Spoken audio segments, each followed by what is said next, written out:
So super great to have you all here, and I'm eager to talk about the intelligent process mining, which is all about doing process mining, but adding the machine learning to help us humans. So humans are obviously very good; they have the brains, but machine learning can really add special features and functionalities to process mining, really helps us to see more and act better. And let's welcome the machine learning as our friend, and let's see what it can give us today. So maybe many of you know me already. So Tiemo Lehto, I've been working in QPR for a long time, and I'm so happy and proud that I can say that I finally completed my PhD, so became a Doctor of Science last year, December, in this process mining field. All right, so today's agenda is all about machine learning, is all about intelligent process mining, and specifically it is about these three things. This is what you do process mining when you do it in an intelligent way. You do a descriptive process mining, which is getting a deep understanding of how things are today. Number two, you get the diagnostic analysis. So you know how things are. Now you want to know why they are as they are. So that's the diagnostic part, why they are like that. Third part, when you know the reasons, what is behind the things, then you want to do the predictive. So you want to predict how things will be tomorrow. That is what we can do in intelligent process mining. We can actually predict what will happen to open cases. I'm so happy to show you today this, hopefully also with the example data, how all of this can be done, how we can predict the future for each individual case. And then as the fourth step, when you can predict the future, so we know what's going on and we have a prediction of what will be happening, then we can be prescriptive. We can suggest actions so that we would mitigate the problems, or we could utilize the benefits of what we have seen in the predictions. If it's predicting a very nice weather, then you can go to beach. If it predicts a stormy weather and a lot of showers, then you protect your assets and take your goods inside. So that's the prescriptive analysis, is actually making you a suggestion of what you should do today when the prediction is showing something for tomorrow. So these four areas are what we call about intelligent process mining. I will be repeating this same text a couple of times. Okay, just one small remark about QPR. We are the leading process mining software vendor with 10 million revenue, 30 years of experience, and 80 employees. We have more than 70 Gartner recognitions and a lot of process mining projects all around the world. And eager and happy to do process mining and help customers to succeed. So I already a little bit went through this agenda part, but just as a recap, what do we mean by these four stages? It's important to understand that they are like a building on top of each other. So the first part, you get a good understanding of what's going on, and when you add the machine learning, you will get even deeper understanding. It's not just the dashboards and reports as we have been used to look at, but it's going to be a deeper understanding. What can machine learning add to your understanding? It's like a friend. You ask a friend, hey, what do you think about this? And then the machine learning is your friend. It's looking at that and then giving you his or her expert opinion. That's deep understanding. Then the second part is the diagnostics, understanding why something has happened. it's a lot about root causes, and there you want to kind of make an even better understanding of what has happened. The third part is the nature of the machine learning prediction part, as we discussed, what will happen in the future. And then the prescriptive part, how to recommend the actions. So we start from the part number 1, descriptive process mining, which is the area to get a deep understanding of how things are going. And I have structured my presentation in a way that I'm pointing out some key technologies and functionalities that QPR is supporting and provides as part of the process mining so that it becomes more intelligent. So in this descriptive process mining area, our machine learning functionalities include this kind of 3 areas. So the area number 1 is process mining clustering. So clustering is about using machine learning to group the similar cases into same clusters.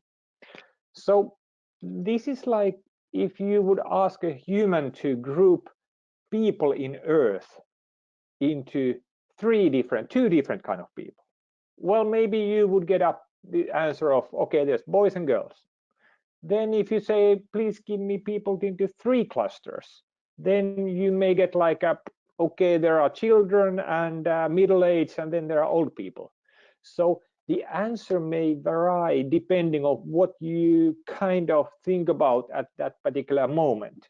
And all the clusterings are kind of good, but some clusterings are more descriptive, more giving more information. And in process mining, if we have sales orders, we obviously want to cluster the sales orders in a way that we understand the process differences that each of the different kind of sales orders are having. So you would get 4 clusters, 5 clusters, where in each cluster you have similar sales orders, and then they are different than the others. So that's a very, very useful analysis, and I'll show you a little bit how it's been used. Anomaly detection is another area. So in anomaly detection, you again play with the similarities, but you can, for example, put all the cases into one cluster, pretending to say that they are all similar, and then you pick up those ones that are furthest away from the sort of the central of the cluster. So that's the anomaly detection. So then you can find the anomaly cases, and there's a lot of use cases. And actually, after 2 weeks, we're going to have a webinar.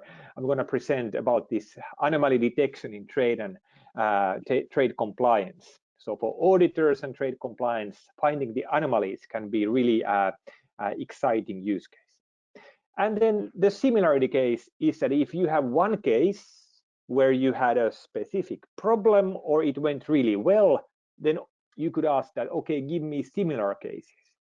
So that's one way to use the machine learning in this intelligent process mining, the first step of the descriptive process mining.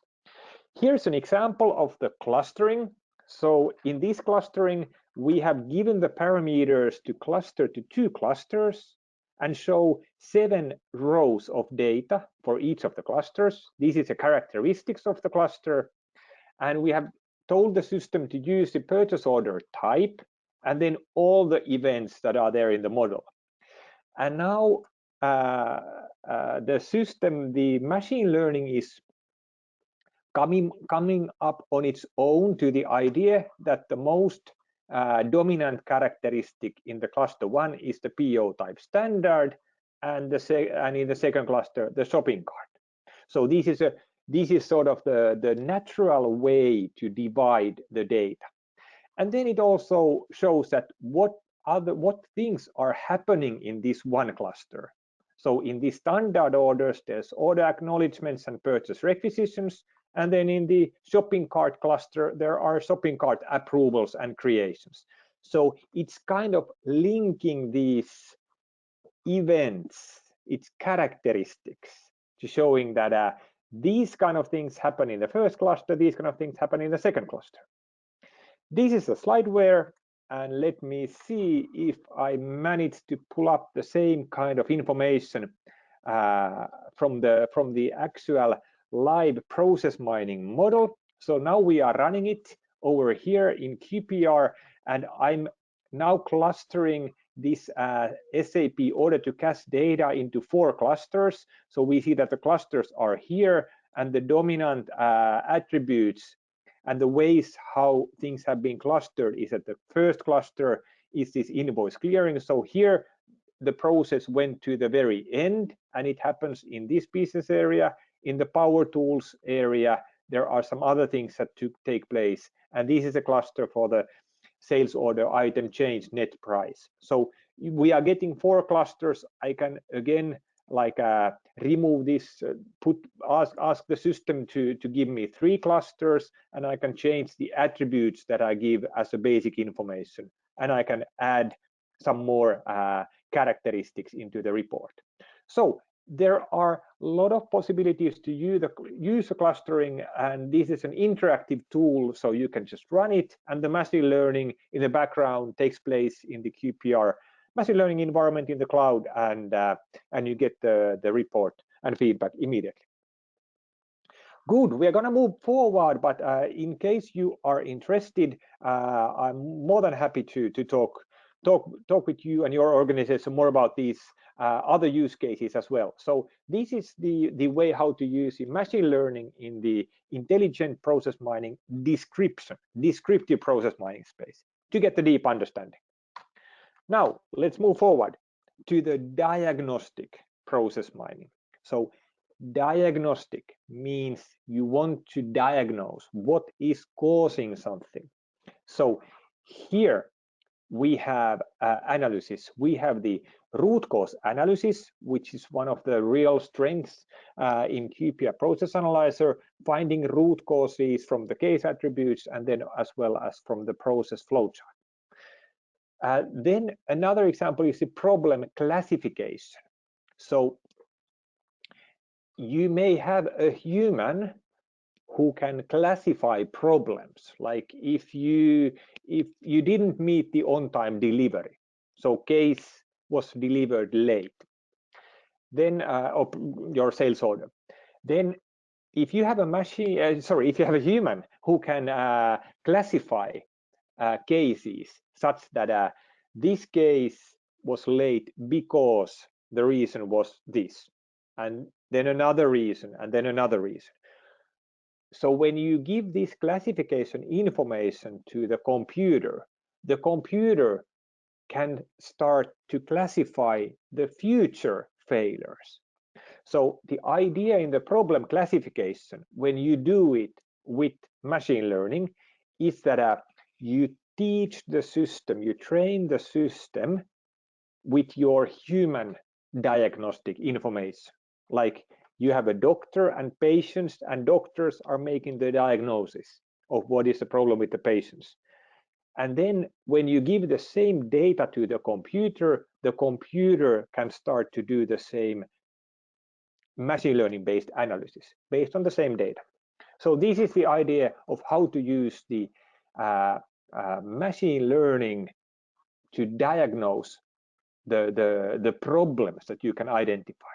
And this is about finding the root causes now using the machine learning technique. So it's a different technique. You can have a root cause analysis as such, or then you can have the problem classification where you train the system to make the classification for you. And that's supported with the QPR machine learning functionality inside Process Analyzer.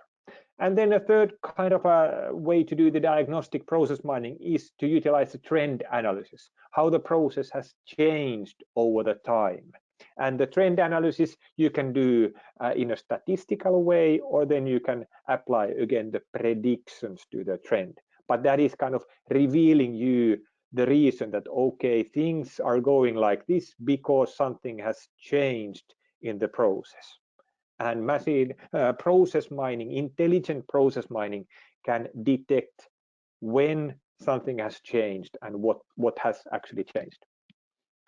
Okay, So here we have an example of a diagnostic analysis. This analysis is for the conformancy. So we have the conformance analysis saying that 47% of the cases are conforming with our design intended process model. And now here we have the root causes. So the expected result is like this. You get the case attribute, region is Chicago. That is a high. That has a high correlation with this non-conformances. So there's a high likelihood that this Chicago region has something to do with the process non-conformancy. And there are other reasons as well. And then on the other end of the report, you have the areas like the New York region or the supplier Genes International, who have a lot of the cases that do conform with the design model. So in this area, we have the best practice examples, and in the other area, we have the problem examples. And this is the main view for the root cause analysis. And when we check from the product point of view, we can take, for example, here, we can take that a sales order item has been changed. And then we take a root cause analysis here, and we push this to be the root cause condition over there.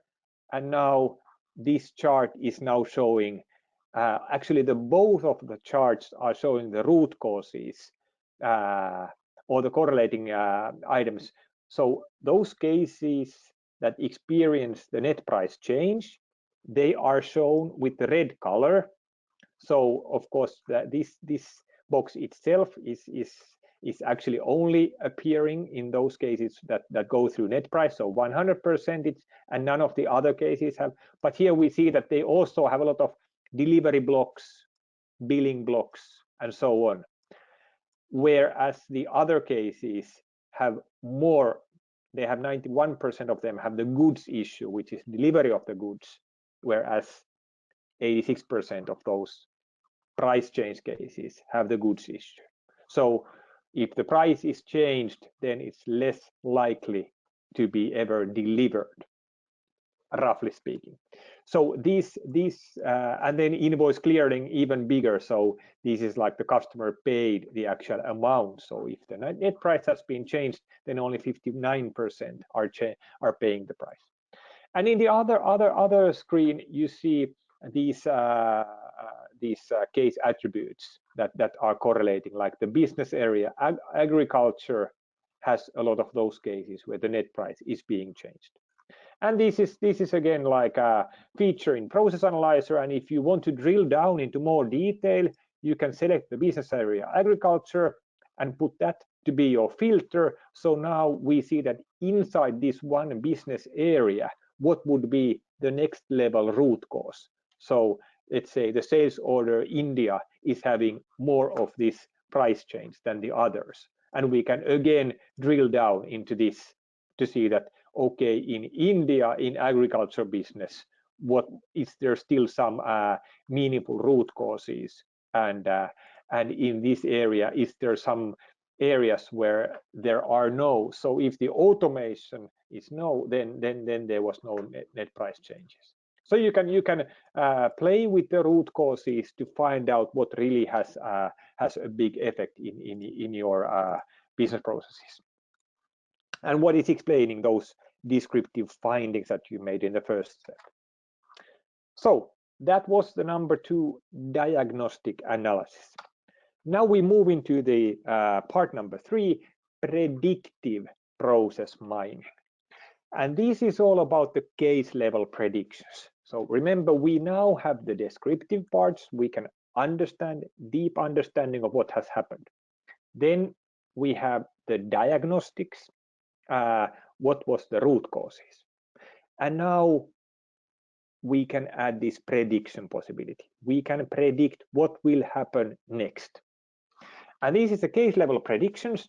And I pointed out like three typical scenarios in process mining, intelligent process mining, where you want to do the predictions. So first of all, you want to predict the KPI outcome. You have business KPIs. One of the most common is on-time delivery. So you want to predict for each incoming case whether there will be an on-time delivery or not. It's like predicting that whether this customer will end up being happy. And when you get the prediction, then you can do a lot with that information if you get it very soon, early in the process. If you only get it after everything has been done and in the customer satisfaction survey, then it's not going to help with that customer, but it will help with other customers, because the prediction always needs the training material, and the training material can, for example, be this customer satisfaction that you have been asking.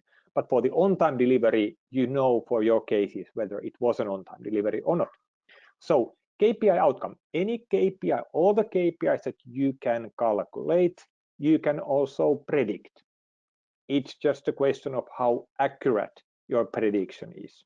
But you can use the system to predict, and when you do that and learning, the system will tell how accurate is the prediction based on the historical data. So you can then decide whether you want to believe or use the prediction. Is the accuracy good enough? But you can predict all the KPIs. It's just a matter of how good accuracy you get. The next thing is the predicting the next event. That's very typical in process mining. You have the flow chart. There are 8 event boxes, and the process is ongoing. You want to predict what is going to happen next. That's a very important prediction, because once you know what's going to happen next, then that information you can then use to calculate your KPIs. So you can use that for that, and then also like you can if the activity that's going to happen next, if it's something that you want to avoid, then obviously you want to do something to prevent that happening. Or if it is what you want to do, the system can just say that, okay, we are here, most of the cases always go here, and if that's a good direction, then you can do you can help the case to achieve that next event, maybe earlier or maybe in the right time. So you are predicting the next event. And then if you can predict the next event, then you always can also predict the final outcome just by repeating the prediction for the next event. So that's what we have been doing in QPR in our academic research. We have made a very powerful algorithm for predicting the next event, and once you keep on running that prediction after each event, you will be predicting the whole outcome of the full case, which would then give you the KPIs. Obviously, it's all about the accuracy. Some situations, the predictions can be predicted are more accurate, and but even if its prediction is not super accurate, it may still be very valuable for the organization. Okay, here's how it looks like. Case level predictions. So in the QPR user interface, you typically look at the predictions in this kind of dashboard style, where you have the KPIs calculated and how many cases will be predicted to be on-time delivery and how many will be predicted to be late. And I can show you the same from the tool itself. So I just go here and let's go to the on-time delivery predictions. So we see the live data for the current situation, so we can see the predicted. So the red cases are the ones where we predict that the delivery will be late. So it's not going to be on-time delivery. And these are the future months, and everything is done based on the historical values, historical performance of other cases. And here we can see then we can analyze more of these predicted cases. So you can either tackle the whole problem in a way that that what can we do, what could be the like here the company code in our business in Germany, we have the volume of these cases that will go late, are predicted to go late, is the biggest, 151, and the value is a little bit more than 1 million euro, and 21% we are expected to delay in this area. So this is maybe something where we want to pay more attention. In US, we have a higher total volume, but the value of the predicted cases is less in euros. So these are like the analysis. We can change the perspective here. Like, okay, it doesn't have to be the company code. I can also change this by the business area to see that, okay, the power tools is having the biggest challenges. And then I can run the root cause analysis for these cases to see what is the most common root cause for a case to be late. And actually the power tools business area is very high over there. Also the sales order type normal orders tend to be more late than the others. We can go into that sales order type to see that, okay, yes, definitely these normal orders are having the problems. These other orders do not have the problem of being late. Okay, so this is how the predictions look. So let's get back over here. This was the third step, and now the fourth step. Like we have been able to describe what is going on, diagnose the root causes, predict the future, and now we go to the prescriptive process mining, which is about intelligent orchestration. So the machine learning enabled process mining system. So this intelligent process mining system is detecting the situations where something is going as it is going, and then it is orchestrating this, like suggesting to human workforce and automated workforce, meaning RPA bots. The intelligent orchestrator is starting those executions, sending emails, starting business flows, updating data directly in the ERP system. So this is sort of the prescriptive process mining that we have in place. And here is an example of our intelligent orchestrator view. It is now listing the sales orders that are open at the moment.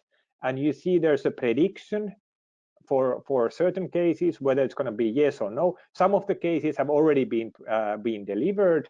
And then we have other information. And let me jump into the product also here.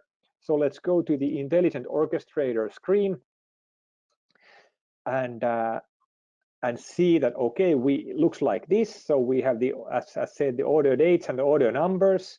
And then here we have the prediction whether it's going to be late or not. So if we, for example, focus on the cases where the prediction says that it's not going to be done in time. So we have, for example, here some suggested actions. So the last event is saying what has happened last in the process. That's what we have in process mining, the information. And then the intelligent orchestrator is suggesting a next activity.